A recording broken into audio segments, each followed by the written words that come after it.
So if you guys can see here, there is vulnerability management is a key service of your SOC. Okay, how can first of all, we need to talk about vulnerability management as a concept. What is the vulnerability management? It's like really a process, okay? And this process, we will talk about it in just a few minutes, and how this is can be useful for organization to adapt and to implement. And again, the word process is a lot in security, because we every time we really need to implement something in cybersecurity, whether an incident response, whether it's threat hunting, whether it's even a SOC or whether even risk management. We will talk about a process. Also, vulnerability, to really have a vulnerability management system within the organization, it's a process. It consists of so many stages, and every stages will do different thing. Okay, but how can SOC be useful on vulnerabilities? Okay, and that is exactly my like the point that I wanted to really connect the SOC and with vulnerabilities. Okay, so most of dashboards, guys, most of the same solution that we know right now. So just I wanted to clear this. Most of the same solution that we have right now. Okay, how it's really working? How would the SIM working?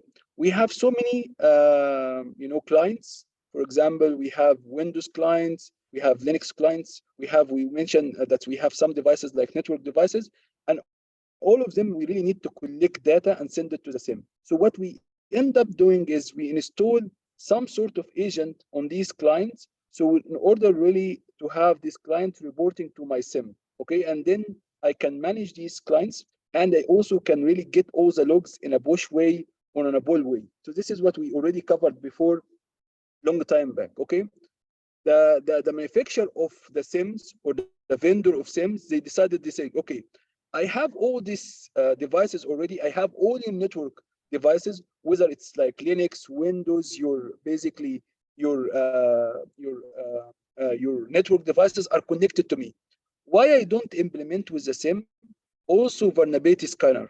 So I will add to my SIM a vulnerability scanner, and as long as all these guys are connected to me, I can easily scan them, okay, and I easily can say to the SOC engineer, look, we find some vulnerability here in one of the dashboards here, okay, because the SIM, the most important screen in the SIM is the dashboard.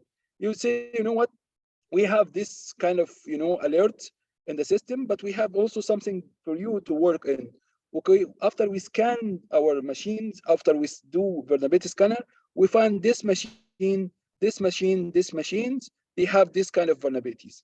Okay, so they included vulnerability scanning with the SIM solution right now. So a lot of SIM solution like QRadar, Splunk, they will come with a vulnerability scanner.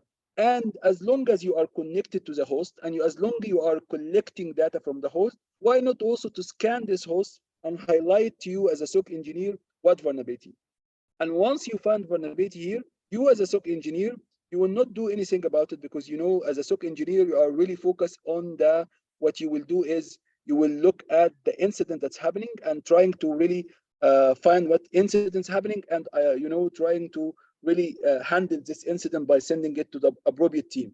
But in the same times, when you see one of these hosts, when you see one of your network devices are vulnerable, you can open a ticket, okay, and then send this ticket to the another team, the ITT security team, to really handle this vulnerability. Maybe they will install a patch, maybe they will install another control.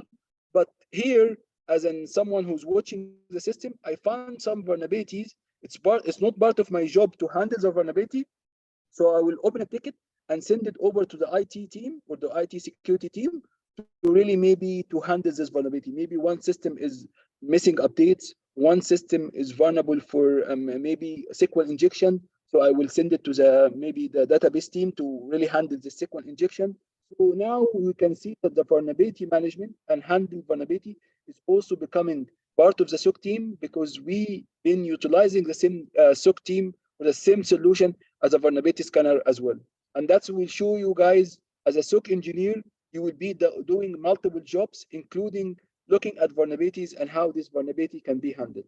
Okay, guys, do you understand what is this all about? Why SOC is being really brought here in this picture? Yes, Mr. Shadi, it's clear. Okay. If you guys doesn't find anything clear, just let me know. Okay, so this is again what drive us to do a lot of activities here. If you guys give me 1 second, I will just let me just reallocate to another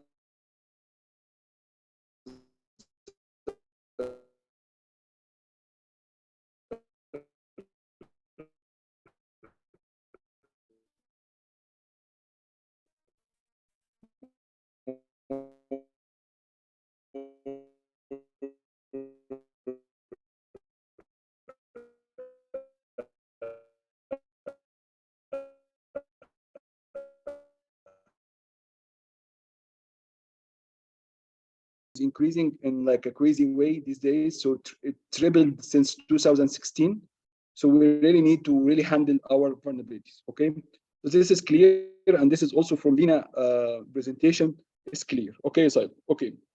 So let's go and look at what is vulnerability management, because this is part of the topics that we should look at. So it's saying that here it's iterative process, okay, that forward to make sure all the vulnerability that exists in your environment are remediated in a timely fashion. So and then it's highlighting here the timely fashion.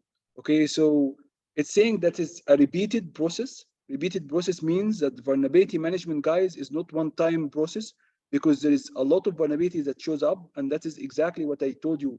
Vulnerability scanner as good as the way that you update this vulnerability. If you update the vulnerability scanner database, if you don't have the updated one, you don't see all the vulnerability out there.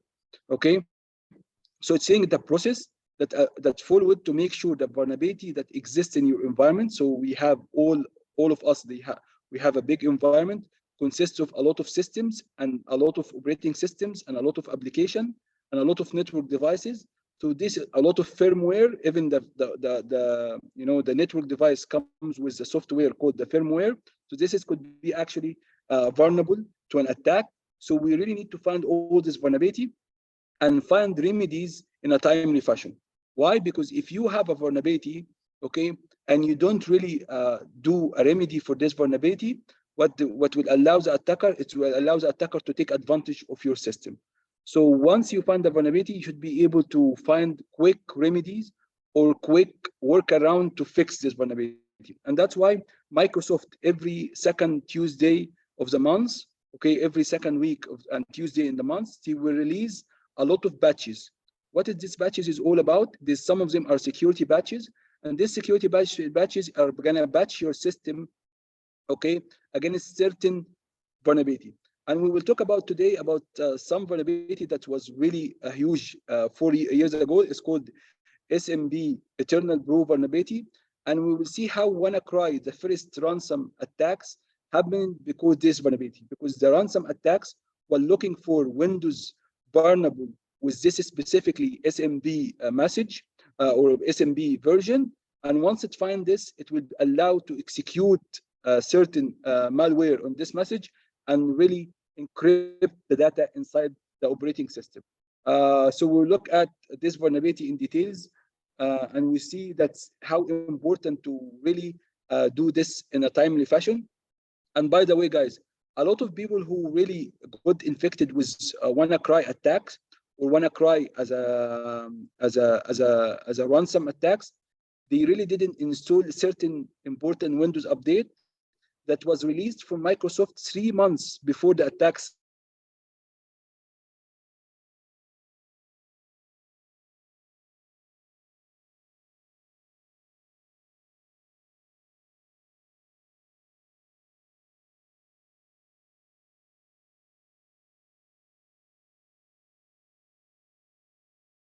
So this is something that we really need to look at. They started to look and scan for these machines. Once it finds one of these machines doesn't have this update, it will attack it right away. So the timely fashion here is very important. And that's why we implement, sometimes we talked about this in the protection. We have some solution called batch management. And the batch management in a very simple way, it's a system over there, it's in your network. It will collect the data and the updates and will centralize in one place. And then it will really, spread these updates into your network and into your devices. Okay? So this is something that we really need to talk about today. So vulnerability management.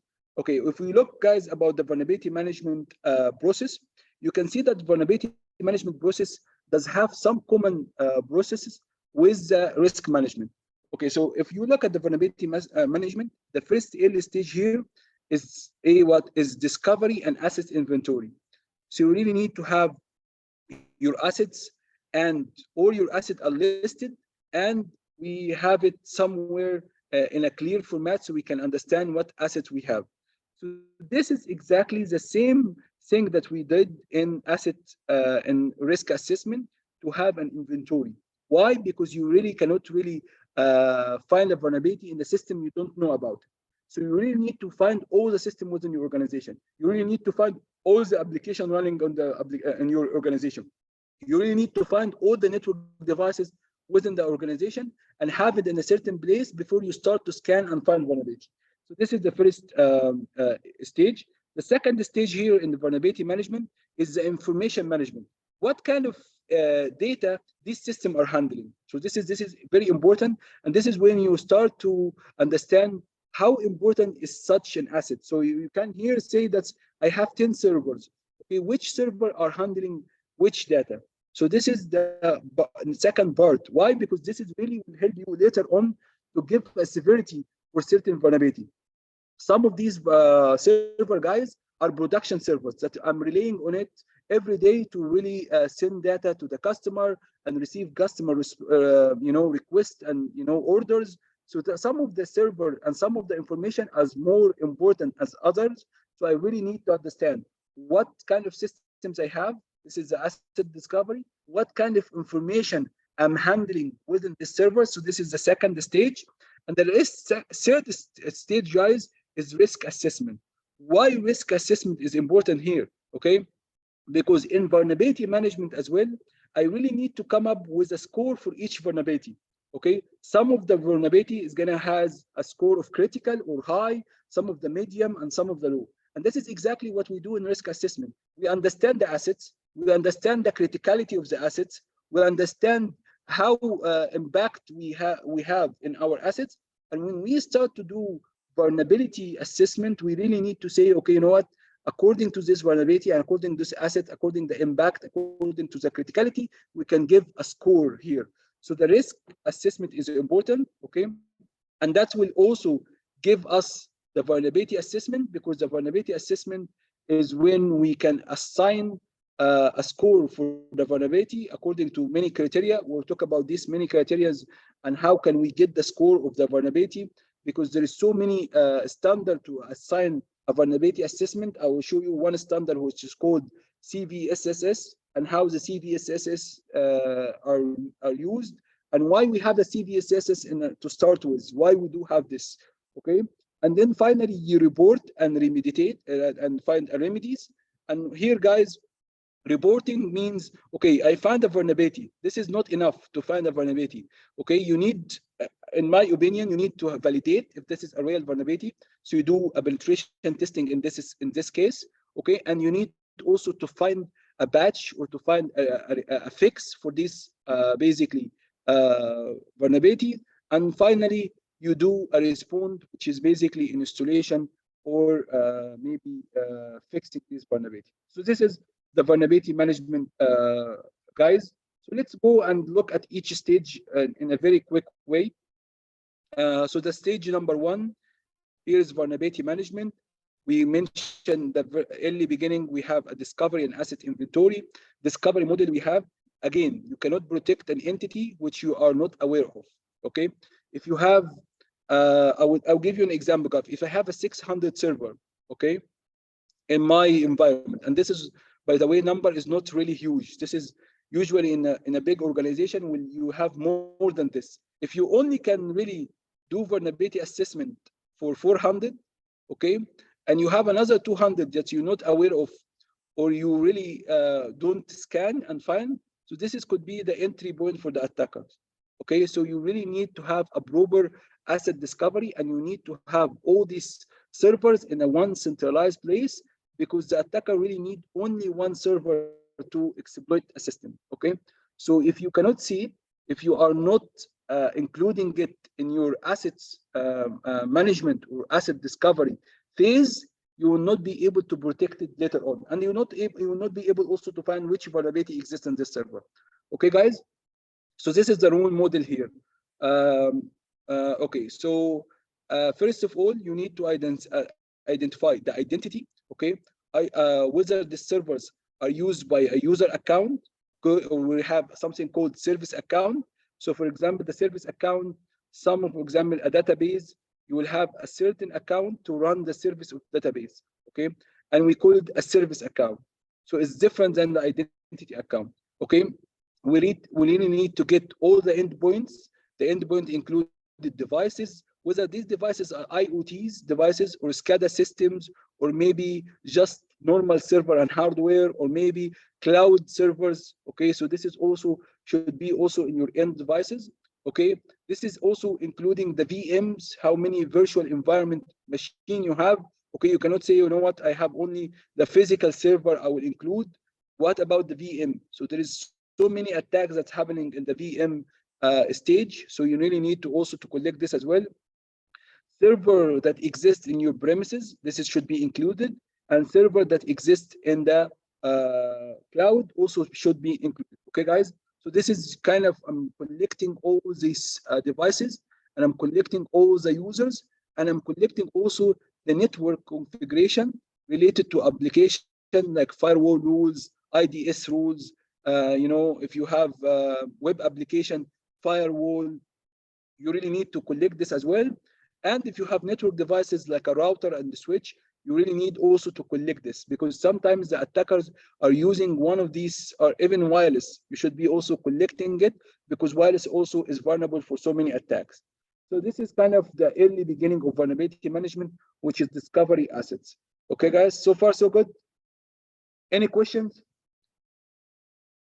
Hello? Yes, so far so good. Okay, so hopefully this is easy. Okay, so look at this, guys. So the discovery asset also, the discovery, as you can see, model, it can be an IT or OT. So in the example of, if we have OT devices, okay, within the network, so this is included the CCTV cameras. Okay, you also need to collect this. Why? Because I think Dr. Assads or Abir yesterday showed you that you can use Google hacking to see CCTV cameras, or you can even control these CCTV cameras, or most of these cameras are connected to the IPs, and most of them are really running maybe a very a small web application that you can really attack this web application, and then you can use the CCTV cameras later on web server to really launch another attack. You remember that we called something called island hopping, that you really compromise one system and then you compromise the rest. So even your OT system, don't ignore it. If you have sensors, if you have printers, if you have scanners, if you have any OT system within the network, you should also include it. This is plus your IT systems, which is include user, network, application, devices. So this is all important. So don't say, okay, you know what, this camera is IP, but who is gonna attack my camera? No, you should also include it if it has an IP and it's connected to your internal network. Okay, guys. So this is another thing to look at. Okay, the second step is gonna be your information management. Okay, information management. What kind of information you handle within these servers? Okay, because not all the servers are as important as others. It's depend about what information and what application running on top of this application. So I'll give you an example from my previous experience. For example, for us, we will be going really highlighting. There is we have two different categories of servers. We have like VIP servers. This is where a lot of users are accessing, and a lot of our operation as a company are using. So we have this VIP servers that consists, for example, for 20 servers, and we have another server that is not as important as this server. So this is the server that we're using, for example, for our internal IT. So our internal IT, maybe they have a server to really collect logs, or maybe we have another server for endpoint protection as an antivirus. So these servers are not like this server. Why? Because the first server here, we have something called file server. Okay, the file server is where you have all the company files located in one area, and you have different permission from different groups to access. So this file server is very important. If we have really a vulnerability in the file server, it will cause us more damage. And most of our trade secrets, most of our deals, most of the company files are located here. So this is, it comes to, again, to the information management. We really need to understand what information being held with these devices. So over, you can, if you can guys see here, what kind of information is being collected from the assets that you have discovered and import on to a respectable security solution. So this is very important to understand what data is being held with each assets, and that is will really give you an idea which asset is really important, and this is will later on will help you which remedy you apply first. Okay, I found a vulnerability here and a vulnerability here. Okay, and both of them are vulnerability and both of them are need remedies. Okay, but one of them are more important. Okay, so this is according to what is the impact if I lose the file server, while what is the impact if I lose my security endpoint server here.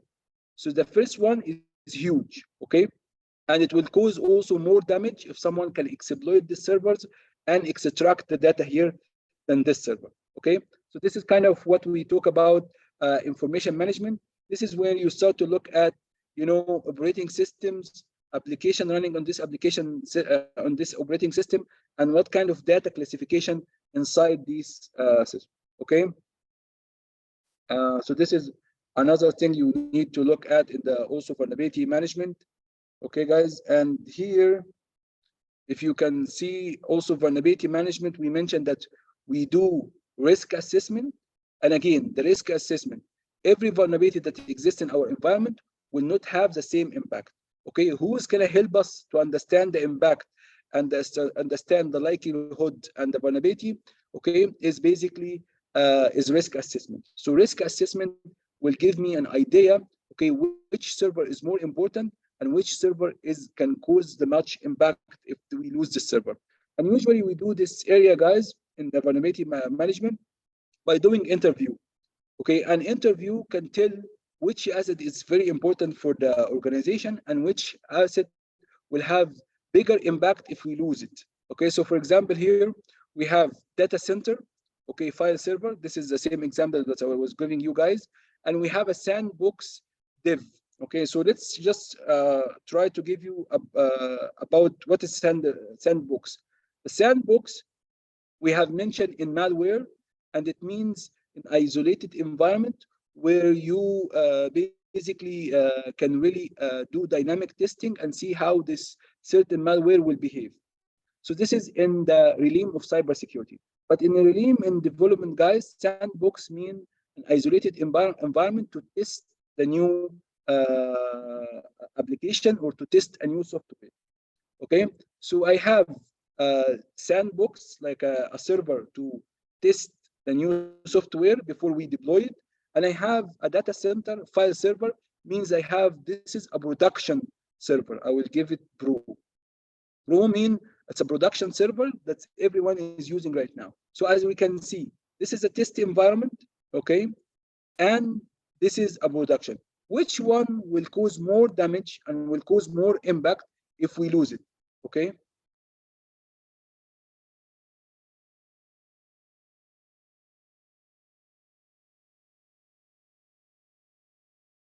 Okay, this is a question for you guys.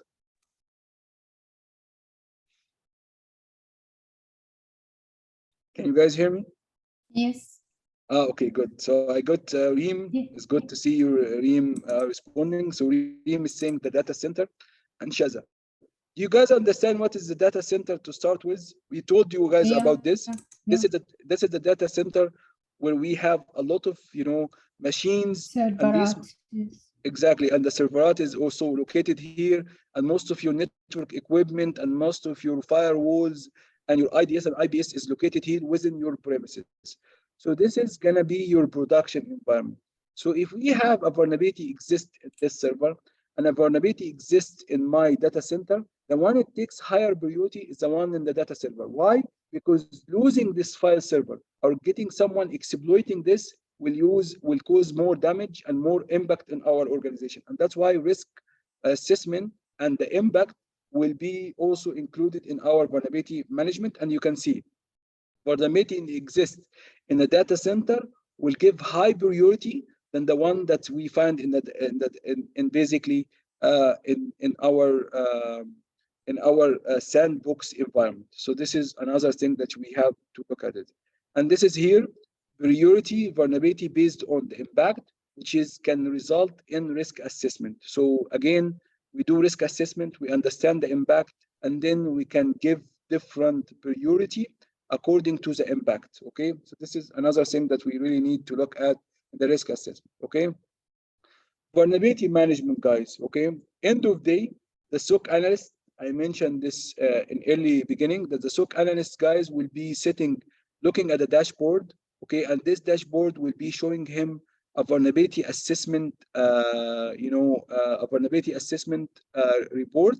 Okay, and this report will show him different assets. Okay, and these different assets will have different priorities, high and medium and low, according to what? According to how important this asset is, what kind of data is included in this asset. And they really need at that time to understand that's okay, I need to highlight some of these vulnerability as high. Okay, so this is will be the high section, and this is will be coming from different server, different hardware devices within the organization. Some of these are medium and some of these are low. And you as a SOC analyst, you need to highlight this also to the IT system team. So in the second part of this diagram, you can see over here, guys, I will call the ITSM. This is IT security management, okay? And I will give them different security level or incident level. This is also part of the triage that we mentioned, that the SOC team will find some high vulnerabilities. When he assign this to the IT security management, when he open a ticket, incident response team, he will highlight this ticket according to the vulnerability severity here. So how did we get this severity? From the previous stage of risk management. So according to the severity and according to what data we hold, according to how important is this asset, we can tell if it's the same vulnerability, okay, but it exists in one place and it doesn't exist, it exists in another place, but one is more important, I can give one of these places high and I can give another place medium, okay? And then I will open tickets with a different severity according to which assets is really does have this kind of vulnerability. And this is what vulnerability management is all about, okay? Once the case has been assigned to the IT security management or to the incident response team, they will start to apply remedies and to start to apply to find out how to solve these issues, guys. So we understand what is this stage vulnerability assessment. Again, the vulnerability assessment is really to look at which kind of vulnerability we have, which system is impacting, and we highlight or give different priority and assign this priority to the incident team or incident management team to really work on it. Okay, guys? So last thing over here is gonna be report and remedies. So we reported all this. This is gonna be the SOC engineer working with the IT security management to report these vulnerability and to find remedies, because we mentioned that remedies here, guys, is very important because you need to really fix this vulnerability in a timely fashion. Don't leave the vulnerability for 2, 3, 4 months, because this is what will take the attacker to find about the vulnerability and try to find and exploit for this vulnerability and exploit it in your system. Okay. So here the SOC analyst will check the vulnerability. Let's assume it is a security updates required for an operating system. The SOC analyst raised this to an IT. So the IT security task to get the issue remediated. So this is where he will open a ticket here with these guys, okay? And then IT team contacted user and issues is remediated. So we usually, guys, when you have an IT system team you're gonna implement or fix your system. The meaning here of a user is the business users, okay? Because you have so many people are using a certain server at the same time, okay? If you have so many people are using the system at certain time and you decided to apply update or to apply a batch, maybe this server will restart, okay? Maybe this server, so when you apply a batch, will cause a problem, okay? So you don't really go ahead and say, okay, no, it's just a batch, let me do it, okay? This is can cause issue.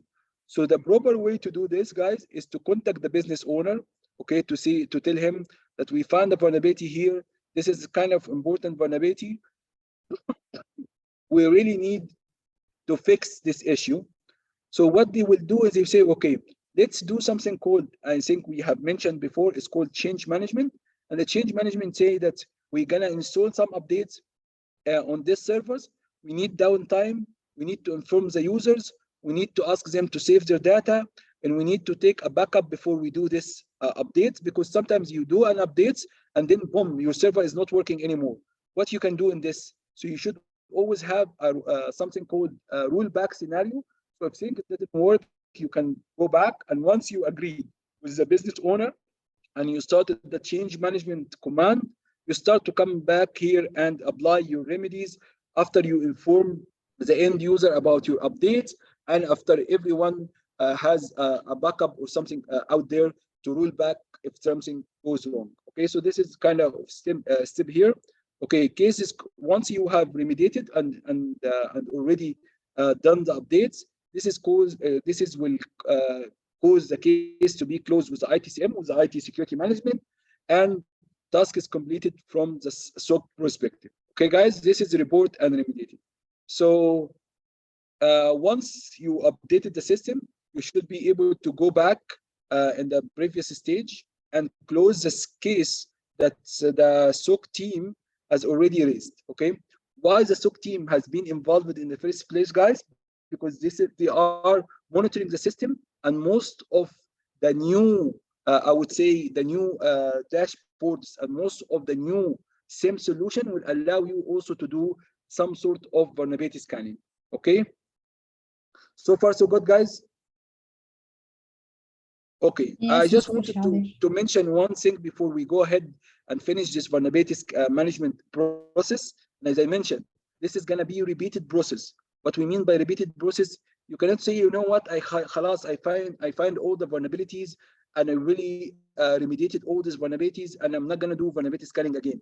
No, should be continuous. So for example, in my previous work, we used to do vulnerability scanning every month. So every month we have a report saying, okay, which vulnerability we find, how can we really do remediation for this vulnerability? So this is going to be repeated according to the environment. Some environment will say every 3 months, okay, especially if they don't have a lot of changes. But if you have a lot of changes within the organization, or there is new technology has been adopted, you really need, or you have already provided new servers, or you installed new servers, you need always to keep doing the vulnerability scanning as a repeated process in the background.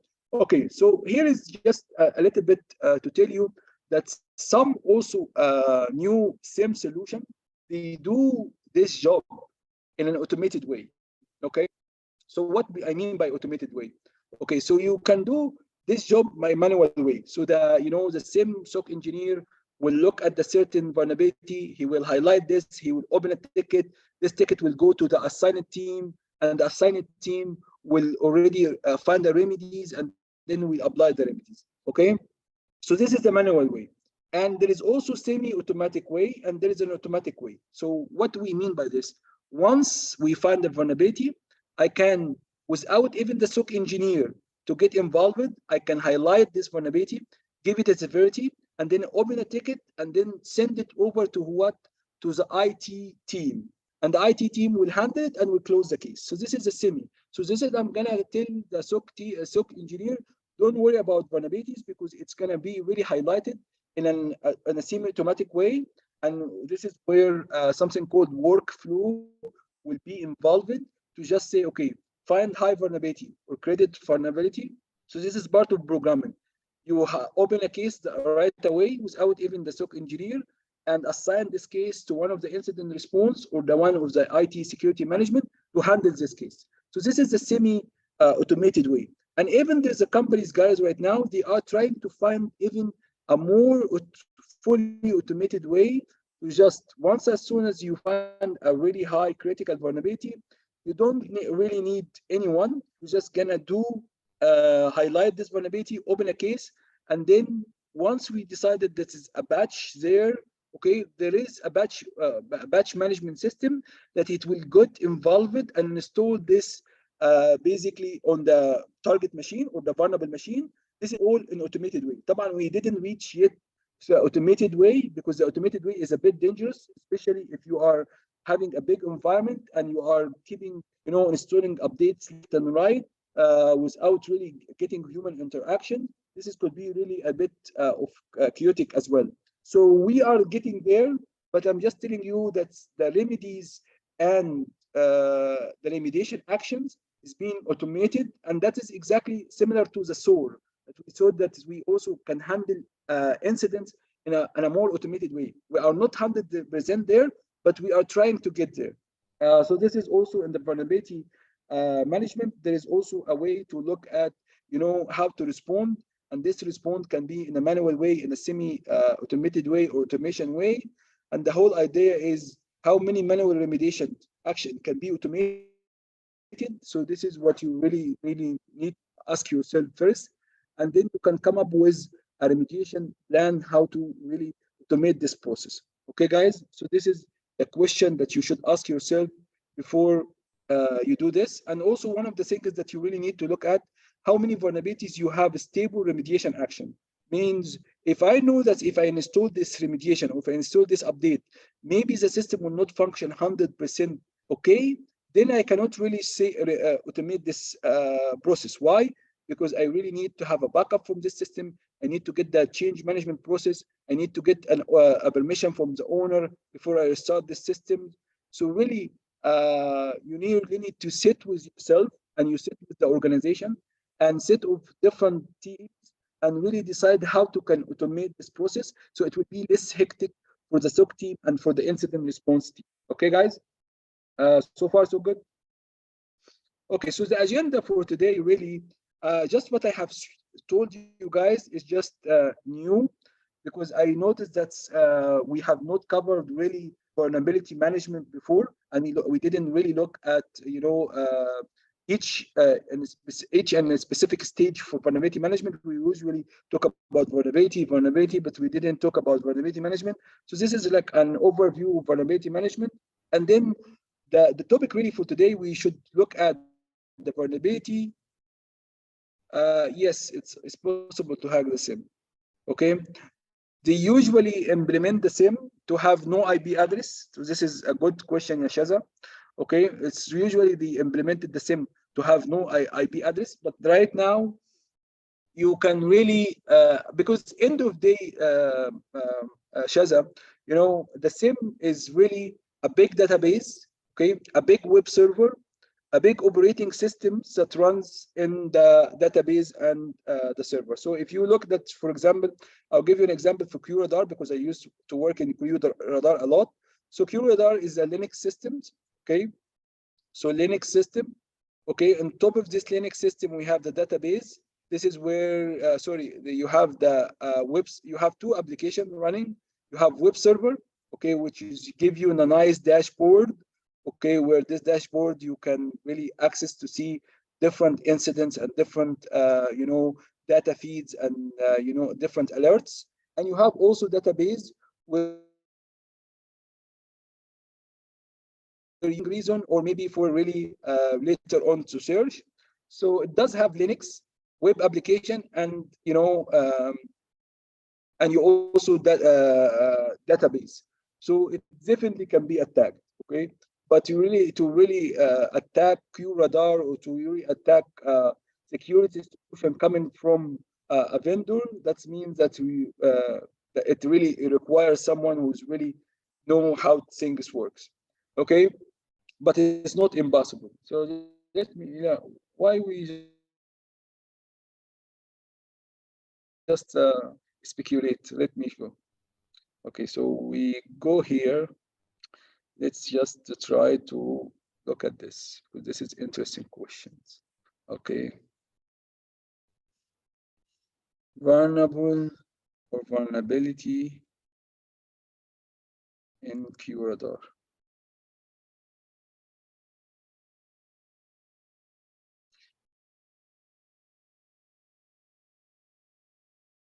Okay, here it goes. Okay, so this is a security bulletin coming from a QRadar. Okay, this is IBM is the one that's really came up with QRadar, and then Log4j, an Apache component that's used to manage the logs. Okay, so I have a web server in QRadar, okay, which is Apache. There's a component that's to handle the logs, Log4j, and Log4j is like a huge vulnerability, guys, that it was last year. Okay, maybe we can just dedicate one single session about Log4j and how many system has been impacted. Okay, and then can you see its impact IBM QRadar user behavior analytic and in QRadar. So this is a security bulletin, and I'm sure there's an update or quick fix to how to fix it. It's gonna be here. Okay, so this is a version that's gonna be affected. Okay, and this is the critical security, and I'm sure that you will find some of here. I see it over here. Okay. So IQRadar is using Apache server, which is a system, and it uses Log4j, and this is the version that is going to be impacted by this attack. So yes, SIM definitely can be attacked by one of these vulnerabilities. Okay, if that's answer your question. Okay, so today we'll be looking at again different type of definition. So this is the agenda of today. Just gonna go back here. So we're looking at the different payload vulnerability and the threats and exploit. What does we mean by this? We look at the vulnerability testing. Why do we do vulnerability testing? We look at how to do vulnerability testing and what is the components type of vulnerability testing that we can do. Okay, and also phase of penetration testing and types of penetration testing tools. So this also will be covered today. So we start here at vulnerabilities, guys. But before we start for vulnerabilities, I really need to take like 10 minutes break. Okay, I think it's about time to get some, coffee and get some tea. I know some of you guys doesn't really need this stuff, but from time to time, it's good to have a break because I don't want to put all this data all at once in your heads. So can we have like 10 or to 15 minutes break?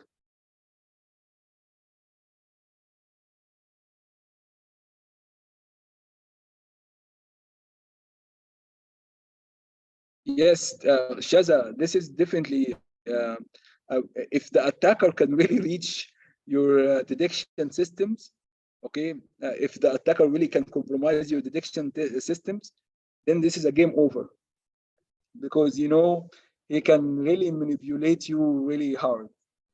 So let's go for a break. So it's now 10:40.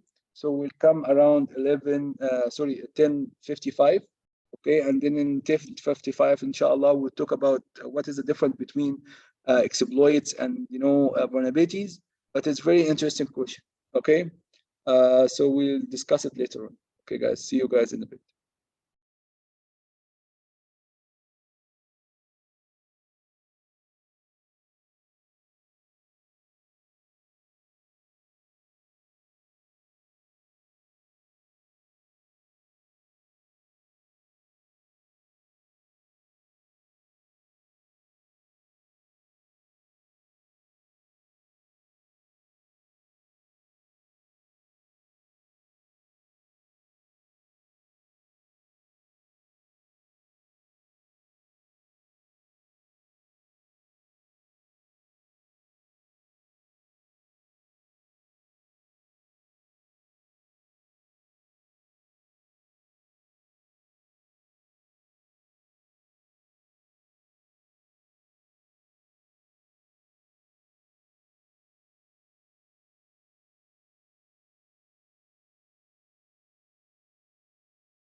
Have you guys enjoyed the caffeine dose?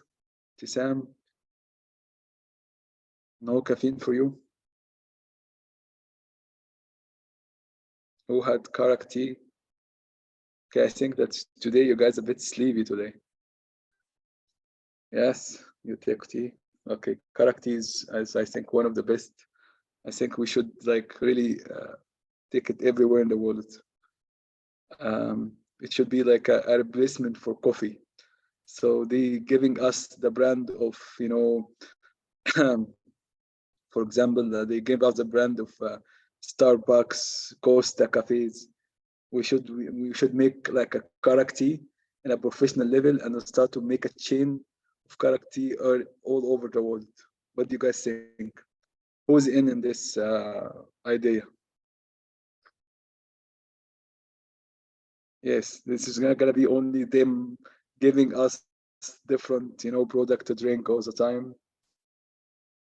Okay, Asai is like she liked the idea and the Tisam. Yeah, we should go for it, inshallah. Okay, the funding on you guys and the idea is mine. And we can. I have a friend of mine who is like an engineer, who's like a decoration and all this stuff. We can go mix the decoration between the west and the east, and then we'll start to do our decoration, and we go ahead, head the world with this kind of you know, brand name. Okay. So here, guys, we will look at a different type of definitions. The vulnerability definition, okay, and the payload definition, and the threat definition, and the exploit, and I'll explain what is the difference between all of them, because this is important. First of all, let's say that's in a general in a normal world, okay. What is a vulnerability is, let's say that you have a house over here, and you have someone who has a malicious intent, okay, and how the vulnerability will looks like. So the vulnerability basically in this diagram, if you left your door is open, or if you have a lock which is open, okay, or it's broken, like in this case, you will definitely giving the attacker a means to really get in. So you have a broken lock. This is the vulnerability. The attackers taking advantage of these broken lock and getting inside your house. This is basically the exploit. Okay, the attacker stealing different things or destroying your house. But what comes after the attacks? This is the payload, guys. Okay, so in this case, the payload in here, he stole the TV from the main room, and then maybe another payload, he will come again, or maybe in the same times, he will execute and really do something else after penetrating your house, is to steal a ring or expensive jewelry or money. Okay, so we understand now what is the difference between them. So first of all, the vulnerability is the weakness. This is the broken, okay? The attacker, the bad guy who's having a malicious intent or up to no good, he wanted really to get into your house, okay? This is he exploiting the weakness he find, okay? And finally doing something after he gets inside the house. This is what we call the payload, and the payload here is stealing your maybe important stuff from the house. So this is in a very simple way to explain. Okay, so but how can we turn this terminology, guys, to really be a proper terminology? So the vulnerability here, guys, is any misconfiguration, okay, within your system, or any outdated component in your system, or maybe was something in Windows, okay, was not secure enough, and the attacker managed to really get into. So this is kind of weakness. So a weakness in the system, what allow an attacker to reduce the system security posture, so that allow the attacker to really attack your confidentiality, integrity, or availability of the system. So this is any weakness. It can be misconfiguration, outdated devices. You disabled the firewall, you don't have an antivirus, okay, and you downloaded a file in your system. So this is all kind of weaknesses. Okay, how about exploits, guys? So the exploit here is a code which allow an attacker to take an advantage of this vulnerability in the system. Okay, so for example, you have your database, and you didn't secure your database against SQL injection. So the attacker here, guys, will write a SQL injection code and he injected. So this is the exploit. And this is the attack. You didn't really secure your database from the SQL injection. And here, the code for SQL injection. Okay, so we understand that attacker have developed a code to really take advantage of this vulnerability. Okay, so what is the payload? And here is the third very important part, which is the payload is the code that comes after the attacks. Okay, and this is what will achieve the attacker's objectives. So maybe the attacker wanted to really encrypt your hard drive, or maybe he wanted just to destroy your hard drive, or maybe he wanted to really plant a backdoor. So he will plant a backdoor so he can really come back again to your system later on. So this is where the payload comes from. The payload is the code which is delivered by the exploit. And once the exploit finishes, this code will be executed. Okay, this code, which is actually runs on the victim systems. And this is what we consider a post-exploitation. Why? Because we do have two codes. The first one, to take advantage on the weakness. This is what we call the exploit. What comes after this exploit is what really the attacker wants right now. I wanted a back shell to my machine. I wanted to really delete the file system. I wanted really to add myself as a resistance in the registry key. This is the exploit. Okay. Usually, guys, okay, the payload code is we wanted to really secure it as much as we can, so no one can really detect it, whether it's an antivirus or IDS. Okay, and this is where the encoders, sometimes you have in Kali Linux something called encoders to really hide this or encrypt this payload, so the antivirus and IDS will not be able to really understand it. Okay, so Shaza is saying the malicious code itself. So as you can see, guys, there's also two other definition here, the module and the auxiliary module. This is something related to Metasploit. I'm not going to discuss Metasploit right now, but all you need to know that Metasploit is a tool that can allow you to find different vulnerability and different exploits and different payload, all contained in a one place. So it allows you as an attacker or a research or a security research to really exploit the system and to really take advantage and deploy your payload. So it's good for the attacker and good for researchers. I don't know if you have seen it with Dr. Asad in the afternoon session, but we gotta use it a lot, inshallah, in the next course. Okay, yesterday. Okay, good. So you will use it a lot, inshallah, in the incoming course when we talked about cyber security attacks. Exactly. So again, what is a Metasploit? If we are already seeing it yesterday, it's a one container for a lot of exploits, a lot of payloads, okay, including also some auxiliaries module that will allow you to scan the system for certain vulnerability. So they tried to make it the ultimate hacking tools. Okay, they add all this module together. Okay, so you can find the vulnerability, you can exploit it, the exploited is there, and then you can also deploy different payloads according to your, according to the exploit that you have done. So it's really interesting to talk about Metasploit and how to use it. There's another also one called Core Impact, the same thing that Metasploit is doing. So it's also there is also a Mitage. Also, this part of Metasploit is also in Kali Linux. So all of them are the same meaning. We're trying to really collect a lot of exploits, collect a lot of payloads, and the system. So, but the most important thing for me here, guys, in these 3 or 4 terminology, because this is also can be part of your interview. They will ask you what is the threat, what is the vulnerability, what exploit, what comes after exploits, and this is what I wanted you guys to able to answer. Okay, so this is one thing that I wanted you guys to know. Also, I give you here an example. We will end with this example basically, and then I will let Abir to continue with you guys a little bit because I have to run to do something in 20 minutes, or maybe you can take it a little bit easy today, and then later on tomorrow we can continue the topic if you guys want. But because end of day vulnerability scanning is coming again one more time heavily in ethical hacking, so we should take it easy. Okay, so if you guys can see here, I'm just gonna make this a little bit bigger so we can understand what's happening here. So you can see here, this is an example of WannaCry, and it's called Exibeta. Okay, so this is both are, you know, the Reclaim, it's a Russian ransomware, and this is emerged as a ransomware in 2017. Okay, guys, but why I brought this is exactly example, because I wanted to really tell you what is the difference between exploit and payload in a very specific way, with an example way. And this is also could be also a question in the interview, what is a ransomware attack is all about.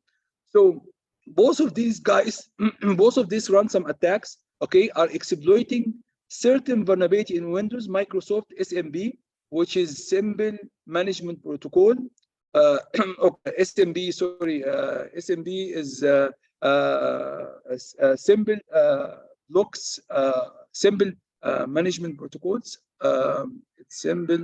Let me just check what is SMB, because I don't want to say something wrong. SMB in Windows. Okay, message block protocol, server message block. Okay, so the server message block is basically a protocol in Windows, and it's used for network file sharing protocols that allow application and computer to read and write files and request service from a server in a program or on a network. Okay, so this is basically a service in Windows that will allow you guys to share information between a server and the client. So this is very nice feature, but it was vulnerable. Okay, who find out about this vulnerability? The CIA. Okay, so the CIA developed exploit for this application, and the CIA used to use this exploit. So this is why I'm telling you, don't think that the CIA and NSE and all these guys in the US are really innocent. So they really figured out about this vulnerability, and they exploited this service, and it allows them to remotely control a machine. Okay, so they can exploit your machine, and they can spy on you, and you don't know, because Microsoft even doesn't know about this exploit. So what happened in 2017, early in 2017, the CIA tools is being leaked out. Okay, someone stole the CIA tools and really, you know, leaked it out to the public. So the public now knows about these tools and knows about the exploit. So now everyone has the exploit. Okay, so everyone can exploit this service and have control over a Windows machine which is running this service. Okay, so this is how it's all started. So when the CIA figure out that they have been okay, Shaza is saying that exploiting the vulnerability itself is placing the infected payload to infect the system. And I will come to this in 1 second, Shazam, okay? But it's very good explanation as well. So the CIA knows that they are being exposed. So they went to Microsoft and say, you know, by the way, Microsoft, you have a very serious vulnerability in SMB. So Microsoft came up with an update in maybe second week of February, saying that's okay. If you have SMB this version, you need to update, because there is a critical updates for this service, because someone can exploit this service. Even though the CIA, they know the exploit. So the exploit is basically what kind of code are written to take advantage of this vulnerability, and allow the system, allow the bad guys to have an access to the system. So you have an access. Once you have an access, what are you gonna do? So this is the next question. Are you gonna do privilege escalation, or you gonna do install more application? So anything you will do after you exploit the system and have an unauthorized access to the system. So the exploit is what we allow us to have an unauthorized access to the system. So now I exploit this vulnerability using the CIA tools, and now I have an access. What can I do? So the guys from WannaCry and Exibeta, okay, what they did is they say, okay, we do have different payload. So their payload for WannaCry is gonna really encrypt your hard drive and ask you for a ransom in Bitcoins. Okay, so this is the payload. Payload, what these guys do once they are having a privileged access to the system, once they exploit, they started to encrypt the hard drive and ask you if you wanted really to decrypt the data, we have the private key, we can give you the private key for money.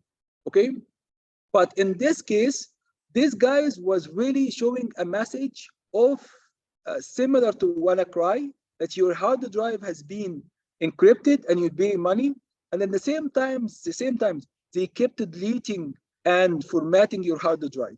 Okay, while you're showing the message, they wanted to destroy all the data. So in order to really destroy the data, you really need to delete the data and really fill the data with crap, and then delete it and fill it with crap, and all this time like 20 times. And that's mean the data would not be recoverable. So both of them have a different payload.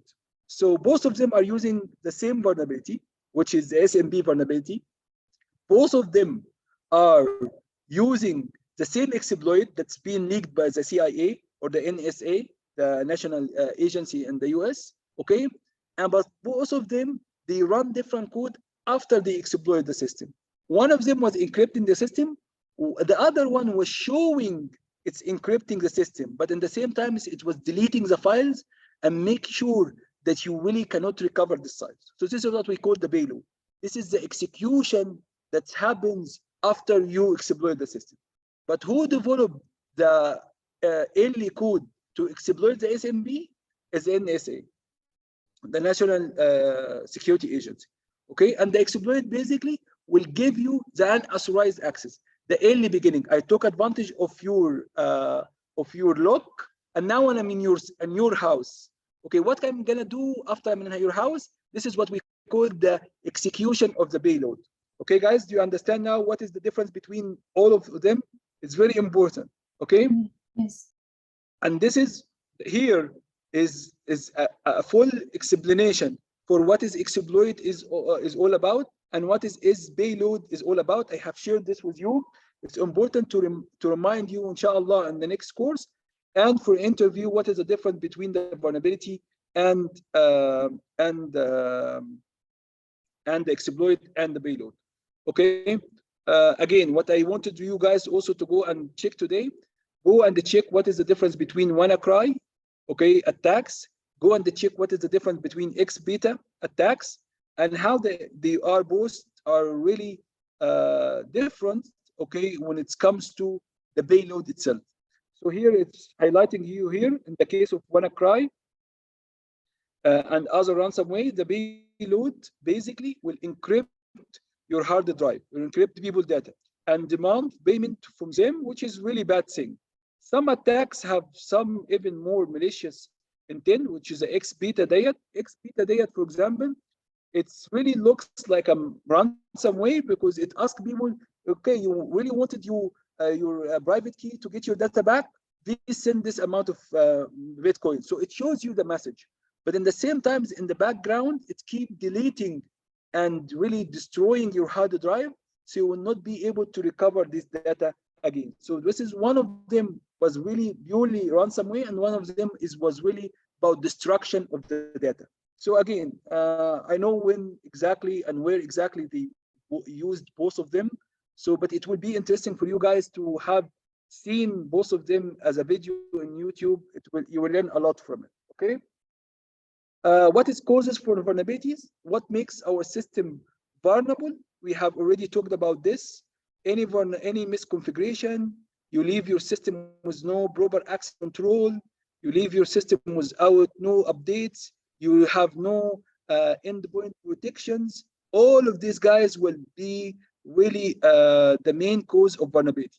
So the main reason of the here is an appropriate system, hardware and software design. So this is early design. This was back how we really created our protocols and our system. So this is back in 80s and 90s. Some of the protocols are still there, and they are not secure by design. And that's exactly like a SCADA system and an IoT systems. Okay, poorly configured system. What we mean by poorly configured system, guys, are we just getting a system that is saying that your username and password is admin, and you leave it admin, or you get a new router without any password, and you leave it without any password. You get a wireless access point, and you create a very weak password to protect it, and then it's easy to guess. Okay, multiplex software or hardware. Okay, that's mean you have different software and hardware in the same area, and they are both vulnerable. This is will lead to also vulnerability. System connected to insecure networks. That means you have your system are connected to the internet without proper security. That's open the door for attacks and also vulnerability. Set and a weak or poor password format. This is another one. Increased data breaches due to the incorrect programming practice. Mean that when you develop the program or the application or your operating system in the first place, where there is some function or some libraries that was not secure, and that's what will also cause issues later on. Okay, so we have top 10 common vulnerability. This is when it comes to web application. We have top 10 common vulnerabilities for mobile application. We have top 10 mobile for cloud vulnerabilities. So you have so many vulnerabilities over there, and you really need to be able to do all of them. Okay. And again, guys, the one thing that I wanted really to highlight by this 4 slides coming is no company, okay, is not a target. So if you are working in a gaming company, you are a target. If you're working in the financial industry, you are a target. If you're working in a government institution, you are a target. If you're working in an insurance company, if you're target, there is even attacks that happen in chocolate factories. Okay, so they can say, okay, why a chocolate factory will be attacked? Because there is an attacker out there. They wanted to make money, so they wanted to really cause harm, or maybe they spread ransomware to just cause money. And they say, okay, this chocolate factory, they're making money, so let me get money out of them. So here, this is an online gaming website, okay, called Fortnite, and this is how the database has been compromised, and the attacker were able to have an access and they reach a username and password, and then finally they used this to make money out of this company. Again, over here, this is Dow Jones, which is one of the really big stock indicator in the US, and it's been attacked also in 2019. And how it's been attacked, this is a data breach that happened here. Social media, Instagram also being breached, and like 50 million Instagram accounts, there were also data, they have data leakage. So here is, guys, the last thing that I will stop here before I will just jump out. So vulnerability assessment here is all about search system for known vulnerabilities. Okay, vulnerability assessment, we do scan and testing. It's a process to probe system from known vulnerabilities. And the level of risk here, guys, as you can see, it's a threats multiplication, the likelihood of threats to really exploit a vulnerability, and the impact that would happen. And this is all divided, or sometimes they make it another equation where we subtract countermeasure. Okay, but you can see there is a really direct relation between vulnerability and the level of risk. So if we have really more threats right now, we have really advanced threats and more sophisticated threats. Okay, we are really relying on technology, so the impact in technology is high, and we have a high vulnerability scoring, or we have really critical vulnerability. That will lead to a high risk. So this is another thing that we really need to do to understand. Okay. Okay, guys. So this is the really relation between vulnerability and the level of risk. And from here, I'm gonna give you guys a way to really read about what is vulnerability assessment is all about. So as it's called, vulnerability assessment is a process of really evaluating security risk, the software system to reduce the vulnerability. I have added for you guys multiple definition here about what is vulnerability. It's a process to evaluate and review key system, network, and application, try to identify vulnerabilities and configuration issues. So this is another definition. Another definition coming from also NIST, okay, with the difference between the vulnerability assessment and penetration testing.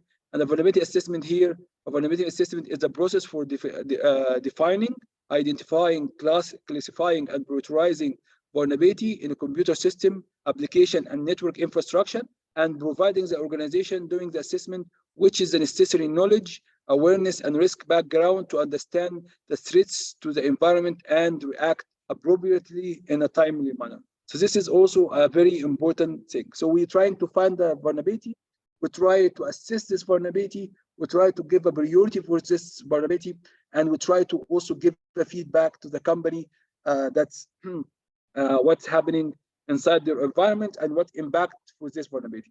And that's exactly the definition, is what is the difference between the vulnerability and penetration testing. You can see, guys, there is so many vulnerabilities, but which one is really a valid vulnerability that can go through your systems and through your firewalls and through bypassing your firewalls and can cause harm to your system? Okay, this is what we call penetration testing. So validating the vulnerabilities and really giving a real priority and real severity for this vulnerability is what penetration testing. Okay, so it's this penetration testing is a goal-driven test focused to identify all possible routes to entry for an attacker could use to gain unauthorized entry. Okay, identify the potential damage and further internal compromises an attacker could carry. And this is what I think it's important. Proof of concept. Proof of concept, you can say that, guys, I have a vulnerability. Okay, how can we turn really this vulnerability is really bad and cause us so much damage? Is by, guys, to prove it to you that I can compromise this vulnerability. So this is the validation part, and this is why I think penetration testing is very important, guys. So this is what we have covered before, the difference between vulnerability black test. Sorry, this is the difference between testing methodology we have. We have black box testing, we have the gray box testing, we have the white box testing. One of them is simulating someone from outside, one of them is simulating someone from inside, and sometimes I give some information and not all the information. Okay, and this is also we have already covered. I will leave you guys to read how the vulnerability scanner works. I have explained this in the morning in a very quick way. That's what I said. It's really like it contains a database that has a signature, something similar to basically antivirus scanning. Okay, how it works? You have the vulnerability database. You have the GUI where you're sitting, and then you scan the engine, the machines. And then according to the knowledge page, this is the update engine, you can come up with a nice result that looks like how it works. Okay, so this is also another thing. This is also what you guys will have with Dr. Asad today in the session afternoon. This is how OpenVAS will be working. Okay, OpenVAS does have some database, okay, and some web browser to allow you to see the main screen. This web browser decoded now Greenbone. Okay, so when you open the OpenVAS the first time, you'll find this web application, and this web application will allow you to scan certain targets, and this certain targets result and report will be deployed in the database. And you also need to update your scanner. So this is all, guys, the component or the architect of your OpenVAS. So it's good to review this before the inshallah. Okay, so this is kind of all the vulnerability scanner that's out there. Okay, that you can really install and look at it. It's nice to have a general idea, guys, about all this vulnerability scanner, and you can see some of these vulnerability scanners are network one, some of them are like web one, and some of them are really cloud vulnerability scanners. So this is all the scanners that's out there. Okay, and we have an assessment process. It's very similar to the management process that we talked about.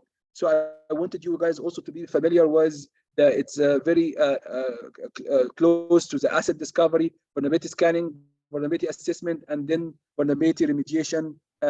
So you guys can see also there is two types of vulnerability scanner, the one from outside and one from inside, and how the difference between the uncredentialed one and the credentialed one. So we have already covered this in the morning. Okay, guys. I will leave you right now to take extended break today. Okay, but promise me to read the rest of the lecture because it's important. Otherwise, we can just continue tomorrow, inshallah. Okay, guys, enjoy your extra time for rest. And I hope this was really informative. And I will see you tomorrow, guys. Thank you. Have a good day for you, Mr. Shah. You too, guys. Bye-bye.